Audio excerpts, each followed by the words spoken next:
Hallelujah. ದೇವರ ಪರಿಶುದ್ಧವಾದ ನಾಮಕ್ಕೆ ಸ್ತೋತ್ರವಾಗಲಿ. ಈ ಒಂದು ಮುಂಚಾನೆಯಲ್ಲಿ ದೇವರ ವಾಕ್ಯವನ್ನು ವೀಕ್ಷಿಸುವ ಎಲ್ಲ ದೈವ ಜನರಿಗೆ ಯೇಸು ಕ್ರಿಸ್ತನ ಮಧುರವಾದ ನಾಮದಲ್ಲಿ ವಂದನೆಗಳನ್ನು ಸಲ್ಲಿಸ್ತೇನೆ. ಪ್ರಿಯ ದೇವರ ಮಕ್ಕಳೇ, ಈ ಒಂದು ಮುಂಚಾನೆಯಲ್ಲಿ ನಾವು ದೇವರ ವಾಕ್ಯವನ್ನು ಧ್ಯಾನಿಸಿಕೊಳ್ಳೋಣ. ಕೀರ್ತನೆ 37 ವಚನ 3 ಮತ್ತು 4 ವಚನಗಳನ್ನ ನಾವು ಈ ಮುಂಜಾನೆ ಓದಿಕೊಳ್ಳೋಣ. ವಾಕ್ಯ ಹೀಗೆ ಹೇಳ್ತದೆ: ಯೆಹೋವನಲ್ಲಿ ಭರವಸೆ ಬಿಟ್ಟು ಒಳ್ಳೆಯದನ್ನು ಮಾಡು, ದೇಶದಲ್ಲಿ ವಾಸವಾಗಿದ್ದು ನಂಬಿಕೆಯನ್ನು ಅನುಸರಿಸು, ಆಗ ಯೆಹೋವನಲ್ಲಿ ಸಂತೋಷಿಸುವಿ ಮತ್ತು ಆತನು ನಿನ್ನ ಇಷ್ಟಾರ್ಥವನ್ನು ನೆರವೇರಿಸುವನು ಎಂಬುದಾಗಿ. ಹಲ್ಲೆಲೂಯಾ. ಪ್ರಿಯ ದೇವಜನರೇ, ದೇವ್ರ ವಾಕ್ಯ ಹೇಳ್ತದೆ ನಾವು ಯೆಹೋವನಲ್ಲಿ ಭರವಸೆ ಇಡಬೇಕೆಂಬುದಾಗಿ. ಯಾರು? ಯೇಸು ಸ್ವಾಮಿಯಲ್ಲಿ, ತಂದೆಯಾದ ಕರ್ತನಲ್ಲಿ, ಪವಿತ್ರಾತ್ಮನಲ್ಲಿ ನಾವು ಭರವಸೆ ಇಡಬೇಕು. ನಮ್ಮ ಭರವಸೆ ದೇವರಾಗಿ ಇರಬೇಕು. ಅನೇಕ ಸಾರಿ ನಮ್ಮ ಸಾಮರ್ಥ್ಯಗಳ ಮೇಲೆ ಭರವಸೆ ಇಡ್ತೇವೆ, ನಮ್ಮ ಶಕ್ತಿ ಜ್ಞಾನದ ಮೇಲೆ ನಾವು ಭರವಸೆ ಇಡ್ತೀವಿ. ಪ್ರಿಯ ದೇವರ ಮಕ್ಕಳೇ, ನಮ್ಮ ಭರವಸೆ ಅದು ದೇವರಾಗಿರ್ಬೇಕು. ಇಲ್ಲಿ ದೇವರ ವಾಕ್ಯ ಹೇಳ್ತದೆ ಯೆಹೋವನಲ್ಲಿ ಭರವಸೆ ಇಟ್ಟು ಒಳ್ಳೆಯದನ್ನ ಮಾಡು ಎಂಬುದಾಗಿ. ಪ್ರಿಯ ದೇವರ ಮಕ್ಕಳೇ, ನಾವು ಒಳ್ಳೆಯದನ್ನ ಮಾಡುವವರಾಗಿರ್ಬೇಕೆಂಬುದಾಗಿ ಇಲ್ಲಿ ದೇವರ ವಾಕ್ಯ ಹೇಳ್ತದೆ. ನಾವು ನೋಡ್ತಾ ಇದ್ದೀವಿ ಯೆಹೋವನಲ್ಲಿ ಭರವಸೆ ಇಡಬೇಕೆಂಬುದಾಗಿ ದೇವರ ವಾಕ್ಯ ಹೇಳ್ತದೆ. ಪ್ರಿಯ ದೇವರ ಮಕ್ಕಳೇ, ಆದ್ರಿಂದ ನಾವು ಏನಾಗಿರ್ಬೇಕಂದ್ರೆ ವಾಕ್ಯ ಹೇಳೋ ಪ್ರಕಾರ ನಾವು ದೇವರಲ್ಲಿ ಭರವಸೆ ಉಳ್ಳವರಾಗಿ ನಾವು ಜೀವಿಸಬೇಕು. ಆದ್ರಿಂದ ಜ್ಞಾನೋಕ್ತಿಯನ್ನು ನಾವು ಓದುವಾಗ, ಪ್ರಿಯ ದೇವಜನರಿಗೆ, ಜ್ಞಾನೋಕ್ತಿಯಲ್ಲಿ ಸಹ ಹೀಗೆ ಹೇಳ್ತದೆ. 3ನೇ ಅಧ್ಯಾಯ 5ನೇ ವಚನವನ್ನು ನಾವು ಓದುವಾಗ ದೇವರ ವಾಕ್ಯ ಹೀಗೆ ಹೇಳ್ತದೆ: ಸ್ವಬುದ್ಧಿಯನ್ನೇ ಆಧಾರ ಮಾಡಿಕೊಳ್ಳದೆ ಪೂರ್ಣ ಮನಸ್ಸಿಂದ ಯೆಹೋವನಲ್ಲಿ ಭರವಸೆ ಬಿಡು ಎಂಬುದಾಗಿ. ನೋಡಿ, ನಮ್ಮ ಸ್ವಬುದ್ಧಿ ಮೇಲೆ, ನಮ್ಮ ಸಾಮರ್ಥ್ಯದ ಮೇಲೆ ಆಧಾರ ಮಾಡಿಕೊಳ್ಳದೆ ನಾವು ಪೂರ್ಣ ಮನಸ್ಸಿನಿಂದ ಯೆಹೋವನಲ್ಲಿ ಭರವಸೆ ಬಿಡಬೇಕೆಂಬುದಾಗಿ ದೇವರ ವಾಕ್ಯ ಹೇಳ್ತದೆ. ಹಲ್ಲೆಲೂಯಾ. ಅದೇ ರೀತಿಯಾಗಿ ನಾವು ಕೀರ್ತನೆ 115ನೇ ಕೀರ್ತನೆ 11ನೇ ವಚನವನ್ನು ಓದಬೇಕಾದ್ರೆ ಅಲ್ಲಿ ದೇವರ ವಾಕ್ಯ ಹೀಗೆ ಹೇಳ್ತದೆ: ಯೆಹೋವನ ಭಕ್ತರೇ, ಯೆಹೋವನಲ್ಲಿ ಭರವಸೆ ಬಿಡಿರಿ, ಅವರ ಸಹಾಯಕನು ಗುರಾಣಿಯು ಆತನೇ ಎಂಬುದಾಗಿ. ನೋಡ್ರಿ, ಯೆಹೋವನ ಭಕ್ತರ ಅಂತ ನಾವು ಯೆಹೋವನಲ್ಲಿ, ಕರ್ತನಲ್ಲೇ ನಾವು ಭರವಸೆ ಇಡಬೇಕೆಂಬುದಾಗಿ ದೇವರ ವಾಕ್ಯ ಹೇಳ್ತದೆ. ಹಲ್ಲೆಲೂಯಾ. ನಮ್ಮ ಭರವಸೆ ದೇವರಾಗಿರ್ಬೇಕೆಂಬುದಾಗಿ ಇಲ್ಲಿ ದೇವರ ವಾಕ್ಯ ಹೇಳ್ತದೆ.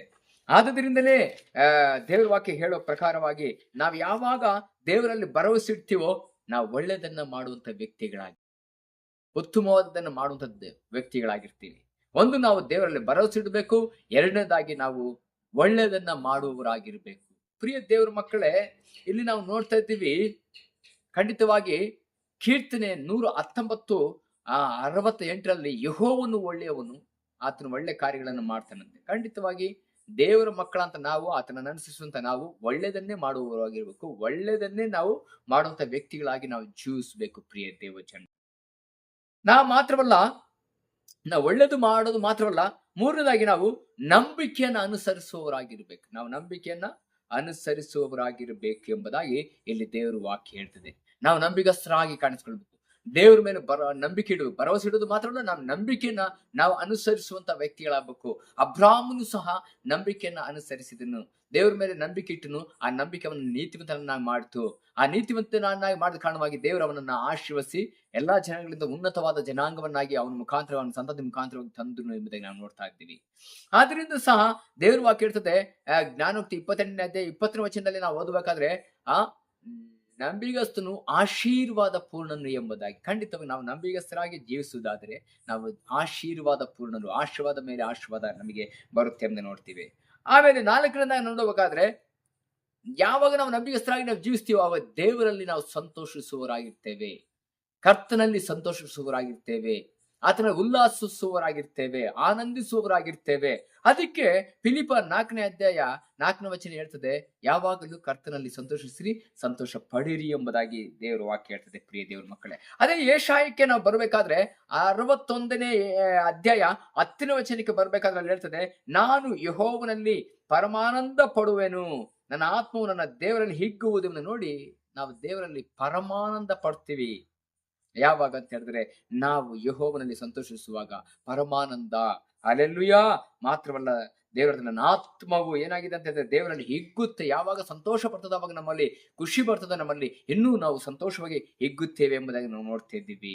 ಮಾತ್ರವಲ್ಲ, ದೇವರ ವಾಕ್ಯ ಹೀಗೆ ಹೇಳ್ತದೆ ಪ್ರಿಯ ದೇವರ ಮಕ್ಕಳೇ, ಯಾವಾಗ ನಾವು ಸಂತೋಷಿಸ್ತೀವೋ ಆಗ ನಮ್ಮ ಇಷ್ಟಾರ್ಥಗಳು ನೆರವೇರಿಸಲ್ಪಡುತ್ತೆ ಎಂಬುದಾಗಿ, ನಮ್ಮ ಇಷ್ಟಾರ್ಥಗಳು ನೆರವೇರಿಸಲ್ಪಡ್ತದೆ ಎಂಬುದಾಗಿ ದೇವರ ವಾಕ್ಯ ಹೇಳ್ತದೆ. ಆದ್ರಿಂದ ಕೀರ್ತನೆ 20ನೇ ಕೀರ್ತನೆಯಲ್ಲಿ ಸಹ ನಾವು ನೋಡುವಾಗ ಪ್ರಿಯ ದೇವಜನರೇ, 20ನೇ ಕೀರ್ತನೆ 4ನೇ ವಚನ ನಾವು ಓದ್ಬೇಕಾದ್ರೆ, ಆತ ನಿನ್ನ ಇಷ್ಟಾರ್ಥವನ್ನು ನೆರವೇರಿಸಲಿ, ನಿನ್ನ ಎಲ್ಲಾ ಸಂಕಲ್ಪಗಳು ಸಫಲಗೊಳಿಸಲಿ ಎಂಬುದಾಗಿ. ಖಂಡಿತವಾಗಿ ದೇವರು ನಮ್ಮ ಇಷ್ಟಾರ್ಥಗಳನ್ನ ನೆರವೇರಿಸೋದು ಮಾತ್ರವಲ್ಲ, ನಮ್ಮ ಸಂಕಲ್ಪಗಳು ಏನಾಗಿದೆ ಅದನ್ನ ಆತನು ಪೂರೈಸಲಿಕ್ಕೆ ಆತನ ಶಕ್ತನಾಗಿದ್ದಾನೆ ಎಂಬುದಾಗಿ. ಆದ್ರಿಂದ ಪ್ರಿಯ ದೇವ್ರ ಮಕ್ಕಳೇ, ನಮ್ಮ ಭರವಸೆ ದೇವರಾಗಿರ್ಬೇಕು. ನಾವು ದೇವರಲ್ಲಿ ಭರವಸೆ ಇಟ್ಟು ನಾವು ಒಳ್ಳೆಯದನ್ನು ಮಾಡುವಂತವರೇ ಆಗಿರ್ಬೇಕು. ನಾವು ಯಾವಾಗ ಒಳ್ಳೆಯದನ್ನು ಮಾಡ್ಲಿಕ್ಕೆ ನಾವು ಪ್ರಯತ್ನ ಪಡ್ತೀವೋ ಆಗ ನಾವು ನಂಬಿಕೆಯನ್ನು ಅನುಸರಿಸುವವರಾಗಿರ್ತೀವಿ. ದೇವರ ಮೇಲೆ ವಿಶ್ವಾಸವನ್ನು ಅನುಸರಿಸುವಾಗಿರ್ತೀವಿ. ಯಾವಾಗ ದೇವರ ಮೇಲೆ ನಂಬಿಕೆ ಇಟ್ಟು ನಾವು ಅನುಸರಿಸ್ತೀವೋ ನಂಬಿಕೆಯನ್ನ, ಆಗ ನಾವು ಖಂಡಿತವಾಗಿ ದೇವರಲ್ಲಿ ಯೇಸು ಸ್ವಾಮಿಯಲ್ಲಿ ಸಂತೋಷವುಳ್ಳವರಾಗಿರ್ತೀವಿ. ಯಾವಾಗ ನಾವು ಸಂತೋಷವನ್ನು ಉಂಟಾಗ್ತದೋ ಆಗ ನಮ್ಮ ಇಷ್ಟಾರ್ಥಗಳೆಲ್ಲವೂ ಅದು ನೆರವೇರ್ತದೆ, ನಮ್ಮ ಸಂಕಲ್ಪಗಳು ಸಫಲವಾಗ್ತದೆ ಪ್ರಿಯ ದೇವಜನ. ಆದ್ರಿಂದ ಈ ಒಂದು ಮುಂಚಾನೆಯಲ್ಲಿ ನಮ್ಮ ಭರವಸೆ ಅದು ದೇವರಾಗಿರ್ಬೇಕು. ನಾವು ಒಳ್ಳೆಯದನ್ನೇ ಮಾಡುವವರಾಗಿರ್ಬೇಕು. ಯಾಕಂತ ಹೇಳಿದ್ರೆ ರೋಮ ಪತ್ರಿಕೆಯಲ್ಲಿ ನಾವು ನೋಡ್ಬೇಕಾದ್ರೆ 12:21 ಹೇಳ್ತದೆ, ಕೆಟ್ಟತನಕ್ಕೆ ನೀನು ಸೋತು ಹೋಗದೆ ಒಳ್ಳೆತನ ಕೆಟ್ಟತನವನ್ನು ಸೋಲಿಸು, ಒಳ್ಳೆತನ ಕೆಟ್ಟತನವನ್ನು ಸೋಲಿಸಬೇಕೆಂಬುದಾಗಿ ದೇವರು ಆಗಿರ್ತದೆ. ಹಾಗಾಗಿ ಪ್ರಿಯ ದೇವರ ಮಕ್ಕಳೇ, ಇವತ್ತು ನಮ್ಮ ಭರವಸೆ ದೇವರಾಗಿರ್ಲಿ. ಆತನ ಮೇಲೆ ಭರವಸೆ ಇಟ್ಟು ನಾವು ಜೀವಿಸೋಣ. ನಮ್ಮ ಕಣ್ಣುಗಳು ಮುಚ್ಚಿ ಪ್ರಾರ್ಥನೆ ಮಾಡೋಣ. ಕರ್ತನೇ, ನಿನ್ನಲ್ಲಿ ನಾನು ಭರವಸೆ ಇಟ್ಟಿದ್ದೇನೆ, ನನ್ನ ಆಶೀರ್ವದಿಸು ಅಪ್ಪ. ನಾನು ಯಾವಾಗಲೂ ಕರ್ತನ ಒಳ್ಳೆಯದನ್ನು ಮಾಡುವಂತೆ ಕೃಪೆ ಮಾಡು. ಮಾತ್ರವಲ್ಲ ಕರ್ತನ ನಂಬಿಕೆಯನ್ನು ಅನುಸರಿಸುವಂತೆ ಸಹಾಯ ಮಾಡು ಕರ್ತನಂದೇ ಸ್ವಾಮಿ. ಆಗ ಕರ್ತನ ಸಂತೋಷಿಸುವಂತೆ ಕೃಪೆ ಮಾಡು.